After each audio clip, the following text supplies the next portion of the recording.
Hey guys, Coach Bryan. We as coaches have decided we're going to start throwing in some short videos to clear up some technique questions people might have. Today we're going to focus on the kettlebell swing. In class we often give the Russian or American versions, and we want to discuss what the expectation is and the quality of movement and how to be realistic where you should be depending on your quality of posture and position in that movement. We're going to show the basic setup and the difference between a Russian and American. We'll also talk about what we commonly see in class, which is kind of actually a true hybrid. Footwork, your toes can be forward or they can be slightly toed out. That's kind of a middle ground depending on your flexibility in the hamstrings. For the typical expectation, it's going to be starting from the ground with as close to a vertical shin as you can, and a nice proud posture with a neutral head position. When you pick it up, it's going to be somewhere right in the metacarpal bone, right around where your shoelaces start, towards the toe. We're going to get that neutral head, come down, pick up the kettlebell. We're going to give it just a slight swing to get it started with a neutral shoulder, driving the hips back, hinging at the hip. The back stays completely static. You find that one neutral position and you stay there. The shoulder stays in a neutral position because if we pull back too far, we may overextend, and if we allow it to come forward, we may start to get in a sacrifice rounded position. The purpose of the movement is predominantly posterior chain development. It has very little to do with the shoulders, and it has more to do with stability of the back. So that would be a Russian swing. About a 90-degree angle is considered a Russian swing. An American swing is going to be fully vertical overhead.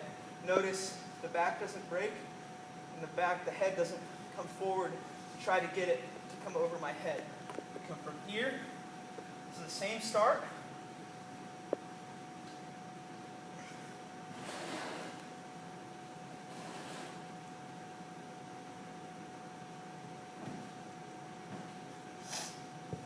A couple of those might have been a little shallow, but I don't practice the swing very much in the fully overhead position. Keep in mind, what we often ask for in class is more of a hybrid, at least up to the eyes, and commonly we see it only come to 90 degrees, which is acceptable for a Russian swing. The hybrid is when you're sort of in between. What we don't like to see in class is kind of living right there above the head. We prefer that you pick a spot where you can get a little bit heavier of a kettlebell, focus on bracing, using your breathing to maintain that neutral spine, and maintaining a good posterior chain that's being your predominant muscle group used. How do you know where you should be? We use a simple example on the ground. We will go to a neutral position. We'll put our feet down, straight down under the hips, the toes dorsiflexed. We're going to put our hands in front, and we're just going to let our shoulders settle. Here's your neutral position at 90 degrees. If you can't do this without feeling like you have to arch your back, you may need to work on that posture with some stuff before and after class.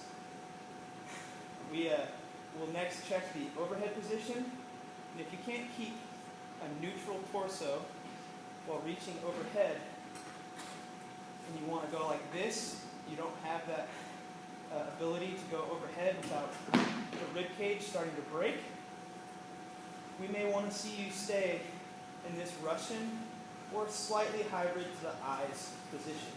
That makes it easy to tell that your movement is consistent. So that is how coaches will help you define where you should be and be realistic about where your best position is going to be. And that's it. Those are the simple pieces of a kettlebell. We'll get more into detail in class as coaches start to use some of these tools to help you define what's best for you in that position. Thanks, guys.